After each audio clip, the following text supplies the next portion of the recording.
এসএসসিতে বেআইনি নিয়োগ করতে অনেক অতিরিক্ত পদ বা সুপার নিউমেরিক পদ তৈরি করা হয়েছিল বলে অভিযোগ। রাজ্য সরকারই সেই অনুমোদন দিয়েছিল। সোমবার কলকাতা হাইকোর্ট জানিয়েছে সিবিআই রাজ্য সরকারের সঙ্গে যুক্ত সেই ব্যক্তিদের বিরুদ্ধেও তদন্ত করবে যারা অতিরিক্ত পদ তৈরির অনুমোদন দিয়েছিলেন এবং প্রয়োজনীয় সিদ্ধান্ত নিয়েছিলেন। প্রয়োজনে ওই ব্যক্তিদের হেফাজতে নিয়ে জিজ্ঞাসাবাদও করতে পারবে কেন্দ্রীয় সংস্থা, জানিয়েছে আদালত।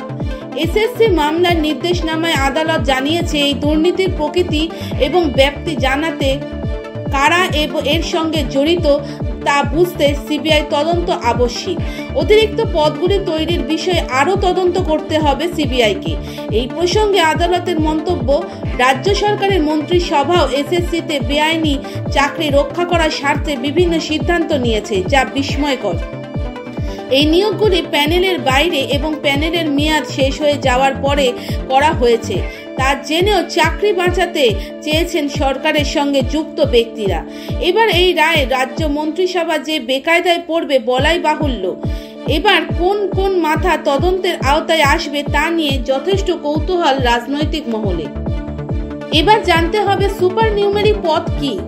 অভিযোগ, এসএসসিতে টাকার বিনিময়ে যারা বেআইনিভাবে চাকরি পেয়েছেন তাদের নিয়োগ করার মতো পর্যাপ্ত শূন্যপদ ছিল না, তাই বেশ কিছু অতিরিক্ত শূন্যপদ তৈরি করা হয়েছিল। এগুলিকেই সুপার নিউমেরিক পদ বলা হচ্ছে। ওই পদগুলিতে অযোগ্য প্রার্থীদের একটা বড় অংশকে নিয়োগ করা হয় বলে অভিযোগ। এভাবেই খাতায় কলমে দেখানো হয় তাদের নিয়োগ আসলে বৈধ। আদালত জানিয়েছে এই অতিরিক্ত পদ তৈরি করে অবৈধ নিয়োগগুলিকে স্বীকৃতি দিতে রাজ্য সরকারের সঙ্গে যুক্ত ব্যক্তিরাও একাধিক সিদ্ধান্ত গ্রহণ করেন। মুখ্যমন্ত্রীর নেতৃত্বাধীন মন্ত্রিসভাতেও সেই সিদ্ধান্তগুলির অনুমোদন হয়েছে। এবার জানতে হবে কোন সময় এই অতিরিক্ত পদগুলি তৈরি হয়েছে।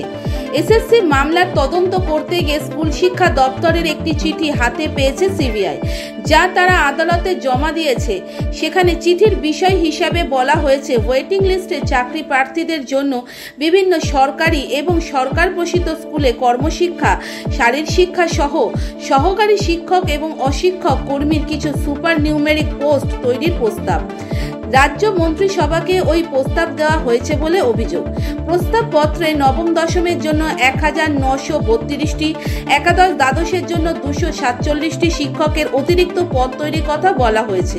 এছাড়া গ্রুপ সির 1102টি, গ্রুপ ডির 1980টি অতিরিক্ত পদ এবং শারীর শিক্ষা, কর্মশিক্ষায় মোট 1600টি অতিরিক্ত পদ তৈরির কথা বলা হয়েছে।